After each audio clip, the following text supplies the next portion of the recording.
வணக்கம் நண்பர்களே, நான் உங்க கிச்சா பேசுறேன். பூமி பூஜை புண்ணியம். அது என்ன பூமி பூஜை புண்ணியம்?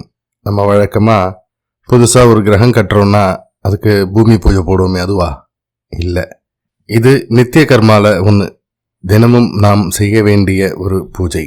பொன்மலர் அப்படின்ற இதழில் மார்ச் மாதம் 2015 வருடம் பிரசுரமான ஒரு உண்மை சம்பவம். அந்த சம்பவம் பற்றினதுதான் இந்த பதிவு.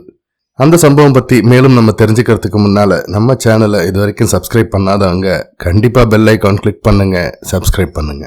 ஒரு முறை ஒரு கோடீஸ்வரர் குடும்பத்தோடு வந்து மகாபெரியவாளை வணங்கிவிட்டு தன் குறைகள் நீங்கிட வழி கூறுமாறு வேண்டினார். சில நிமிட மௌனத்திற்கு பிறகு மகாபெரியவா அன்றாடமும் அதிகாலையில் வாசலில் நீர் தெளித்து கோலமிடுவது உண்டா என்று கேட்டார்.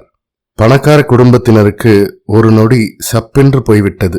தங்களின் செல்வத்திற்கு மதிப்பு அளித்து ஒரு கோயிலுக்கு குடமுழுக்கு செய், ஆயிரக்கணக்கானவர்களுக்கு அன்னதானம் செய் என்று பெரிய அளவில்தான் ஏதாவது கூறுவார் என்று எண்ணிக்கொண்டிருந்தார்கள். இருந்தாலும் ஒருவாறு சமாளித்துக் கொண்டு செய்யப்படுகிறது என்றனர். மகாபெரியவா அதோடு விடுவதாக இல்லை. யாரால் செய்யப்படுகிறது என்று வினவினார். இது கூட தெரியவில்லையா என்ற தோணியில் வேலைக்காரிதான் என்றால் தனவானின் மனைவி. மகாபெரியவா பொறுமையை இழக்கவில்லை. நிதானமாக பூமி பூஜை செய்த புண்ணியம் வேலைக்காரியை அடைந்துவிட்டது என்றார். அவ்வளவுதான். அடுத்த நொடி குடும்பமே சாஷ்டாங்கமாக பணிந்து விட்டது. தாய்க்குளம் குழந்தைகளை மட்டுமே, அதுவும் 10 மாதம் மட்டுமே சுமக்கிறது.